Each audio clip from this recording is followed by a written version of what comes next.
Sabe, quando a gente pensa em um exército, a imagem que logo vem à cabeça é sempre aquela fileira infinita de soldados comuns. Uhum, a infantaria básica. Exato.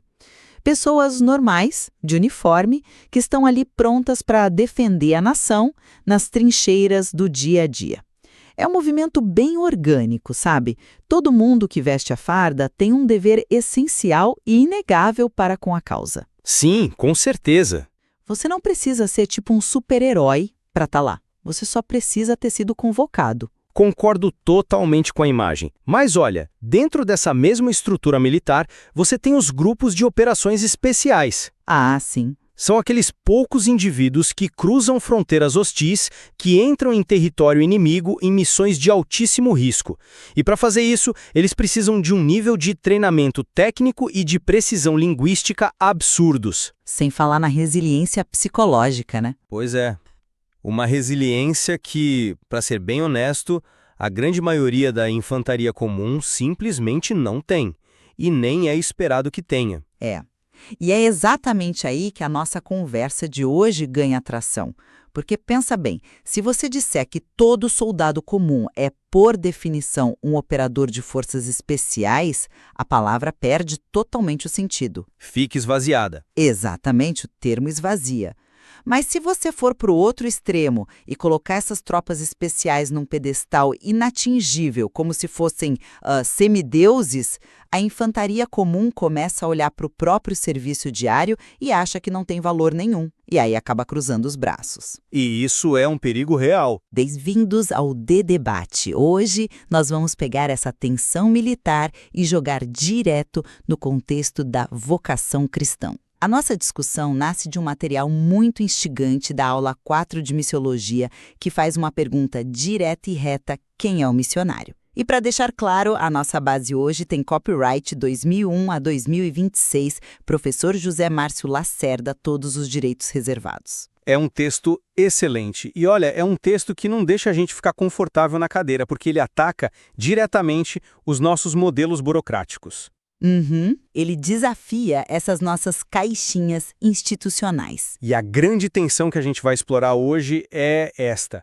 A gente deve democratizar e universalizar o título de missionário para incluir todo e qualquer cristão que nasceu de novo? Ou será que expandir esse termo para todo mundo acaba diluindo a urgência, o rigor técnico e a especificidade daquele chamado transcultural de cruzar oceanos? Eu olho para esse material e defendo que a elitização das missões criou, na verdade, uma barreira artificial, um pedestal tóxico que a gente precisa quebrar agora para que todo cristão assuma a responsabilidade de ser um missionário no seu próprio contexto.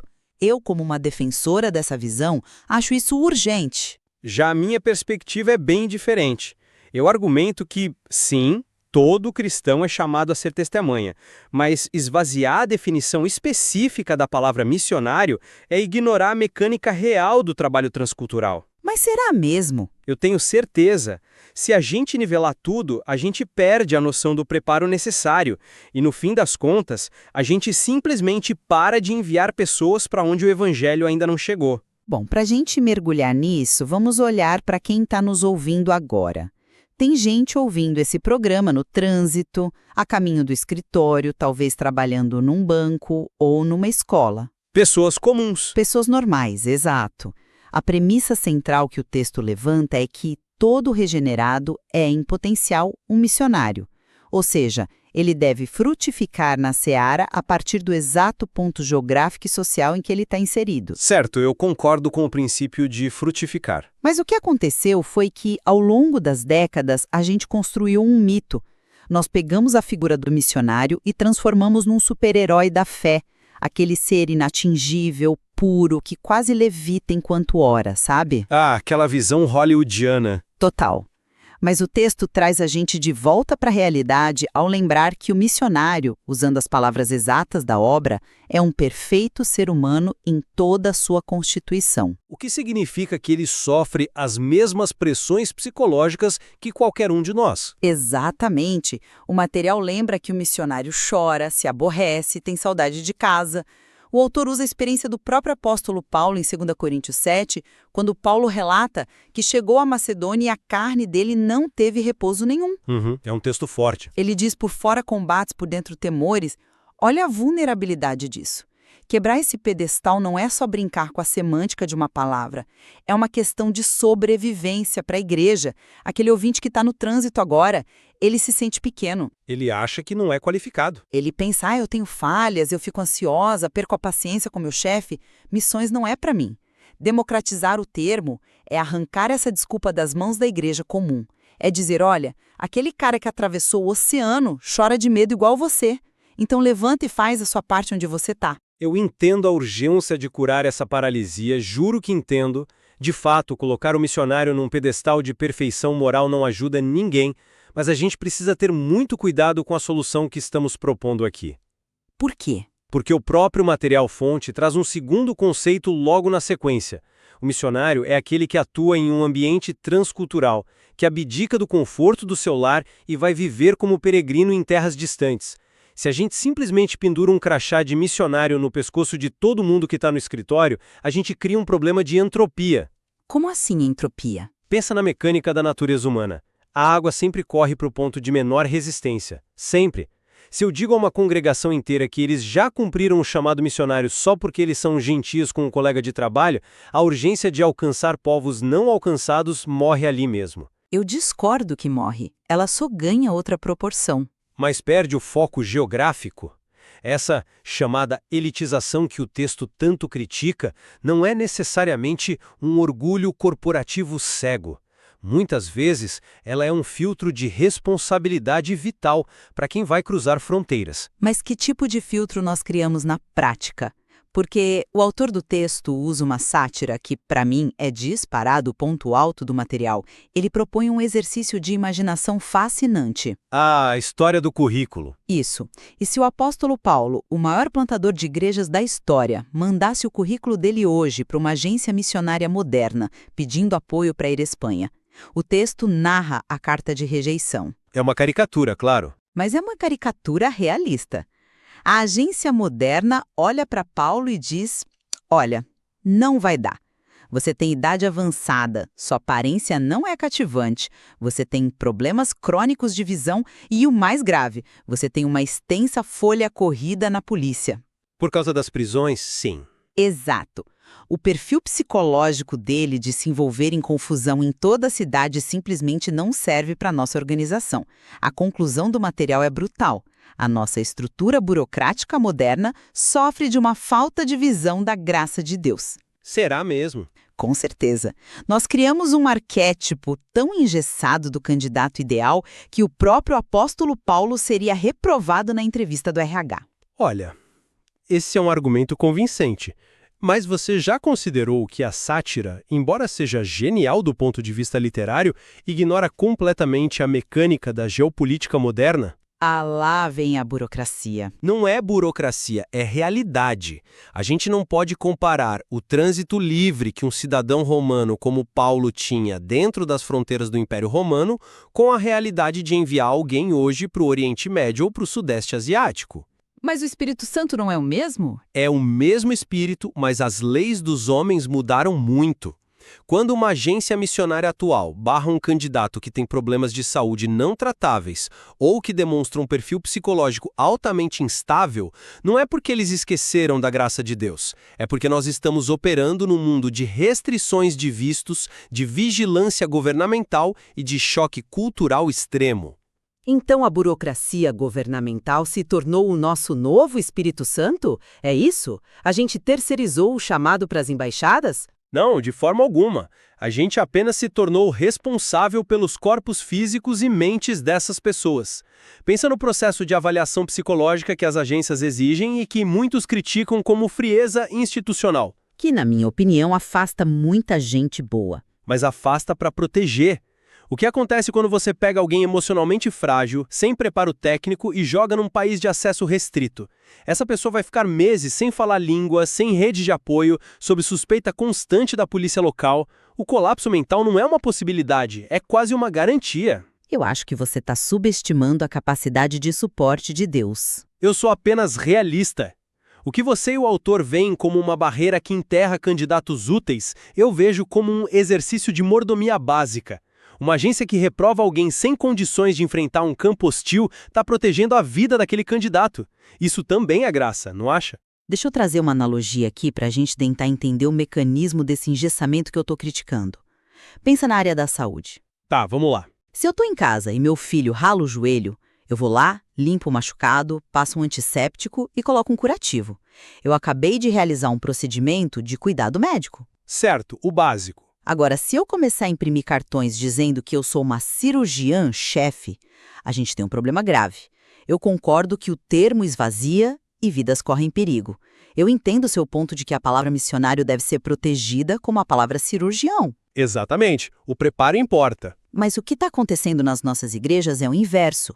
A gente disse com tanta força que só os cirurgiões com diploma de Harvard podem encostar num ferimento, que o pai em casa vê o filho sangrando e pensa: não posso colocar um band-aid, não tenho preparo técnico. A gente engessou a igreja. Mas nós não estamos falando de curativos básicos. Estamos falando de compartilhar o evangelho. E é isso que nos leva ao embate sobre o preparo intelectual. O texto usa uma citação espetacular do Martin Luther King Jr. Ele diz que, para servir, você não precisa ter um diploma universitário, você não precisa conhecer Platão e Aristóteles, você só precisa de um coração cheio de graça. Sinto muito, mas eu simplesmente não compro essa ideia para o campo transcultural. Deixe-me dizer o porquê. Mas por que não? O padrão bíblico segue essa linha. O material lembra de Atos 4. A elite religiosa olhava para os apóstolos e os considerava homens incultos e iletrados. Eles eram pescadores, sim. Deus usa intencionalmente pessoas que não passariam na nossa régua técnica. Ele usa o menino Davi para derrubar Golias com uma pedra. Historicamente, quando a gente confia excessivamente no currículo acadêmico, a gente silencia a dependência do espírito. A genialidade da graça é que ela não exige que você saiba declinar verbos em grego clássico. Ela só exige disponibilidade. Olha, não dá para engolir essa ideia assim sem fazer um contraponto bem forte. Romantizar a falta de preparo técnico é uma das coisas mais danosas que a gente pode fazer com a missão moderna. O próprio autor do texto faz uma ressalva importante que eu quero destacar aqui. Ele diz que Jesus não excluiu os mais cultos e bem preparados da obra. Sim, ele não excluiu os cultos, mas também não exigiu que todos fossem acadêmicos. A citação do Luther King é maravilhosa, e eu assino embaixo para a realidade de servir o seu vizinho. Mas vamos olhar para o que realmente acontece quando alguém vai plantar uma igreja em uma cultura isolada sem preparo técnico? Pensa na tradução bíblica, que é a espinha dorsal de qualquer missão de longo prazo. Certo, mas a graça não direciona o tradutor no trabalho dele? A graça não ensina linguística estrutural. Imagina um missionário que chega numa tribo de cultura oral, com um idioma tonal que nunca foi escrito. Ele tem um coração cheio de graça, mas ele não sabe absolutamente nada de fonética. Num idioma tonal, a mesma palavra, como uma entonação ligeiramente diferente, pode significar pecado ou pode significar, sei lá, banana. Mas isso é um detalhe muito extremo, não é? Se ele não tem preparo rigoroso, ele vai passar 10 anos ensinando acidentalmente uma heresia, ofendendo a cultura local ou dizendo que Jesus morreu pelas nossas bananas.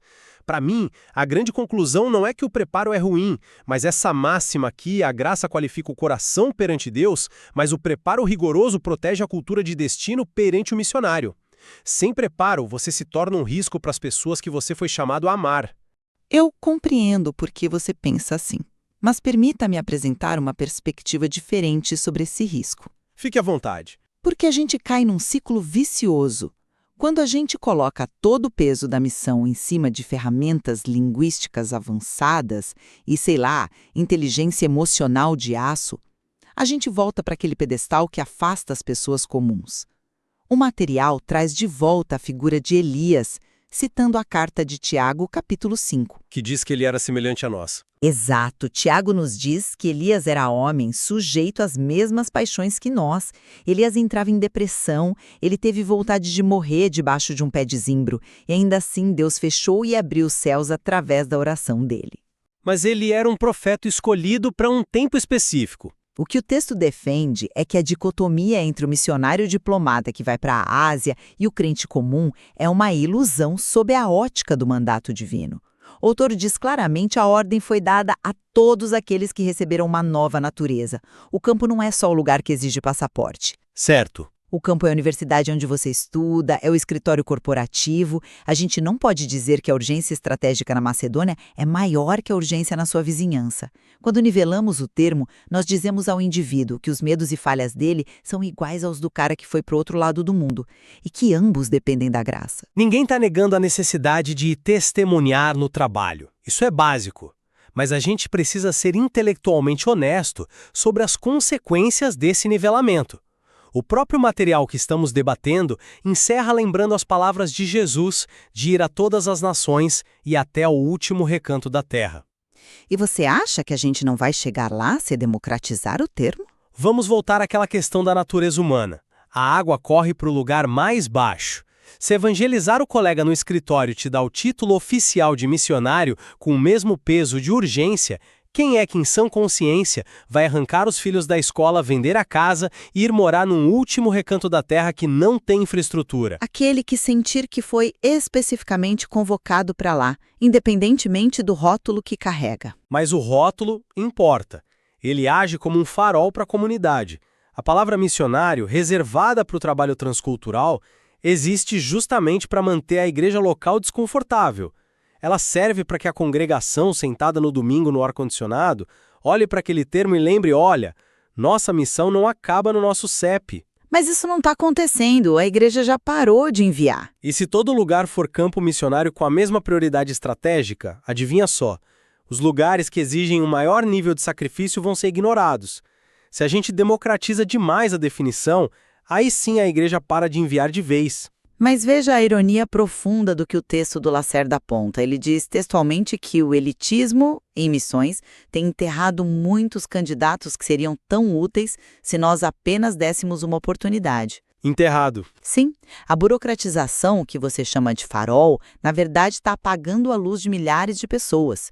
A gente criou um processo de seleção tão rigoroso que o cristão que está lá no banco da igreja e que talvez até tivesse disposição de abrir mão do conforto e ir para o campo difícil, olha para a lista de exigências e desiste. Porque as exigências são irreais. Porque são opressivas. Ele diz tipo, eu não falo línguas, eu não entendo de Aristóteles, eu me frustro facilmente, o comitê nunca me aprovaria. E assim, a igreja não para de enviar porque democratizou o termo. Ela para de enviar porque tornou o cargo de missionário algo parecido com uma vaga para astronauta da NASA. É uma preocupação válida, eu admito.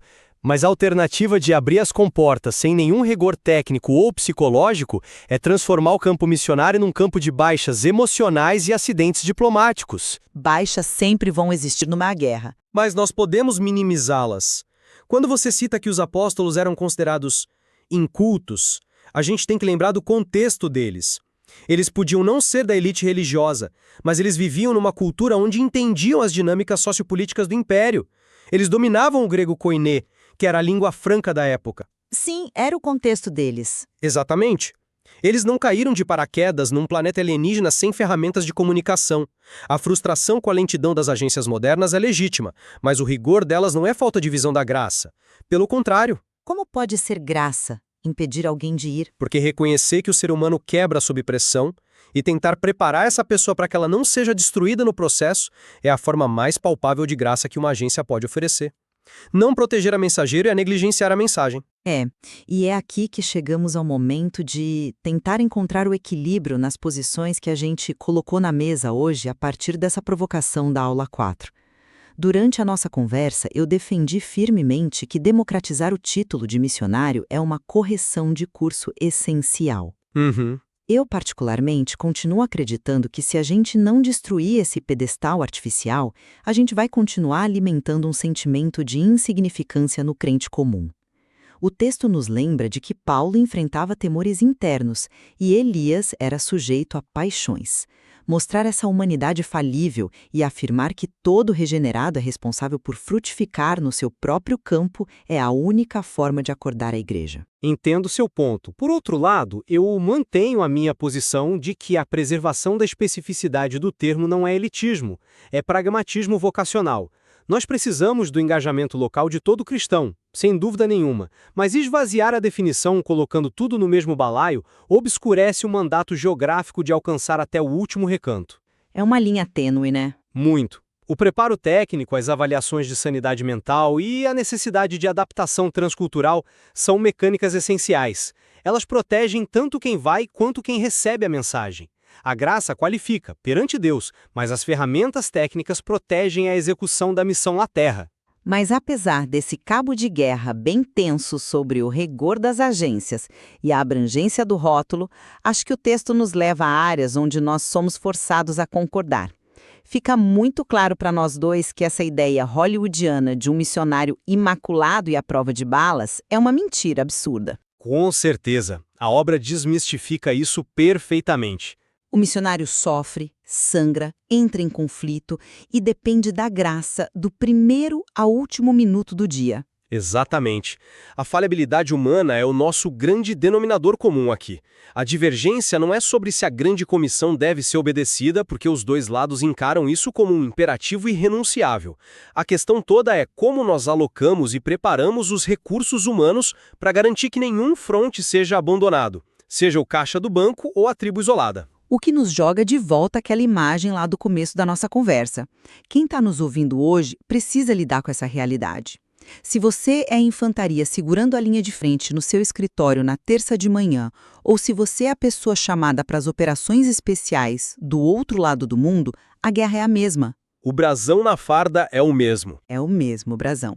Equilibrar a urgência universal com o preparo altamente técnico não tem uma fórmula mágica.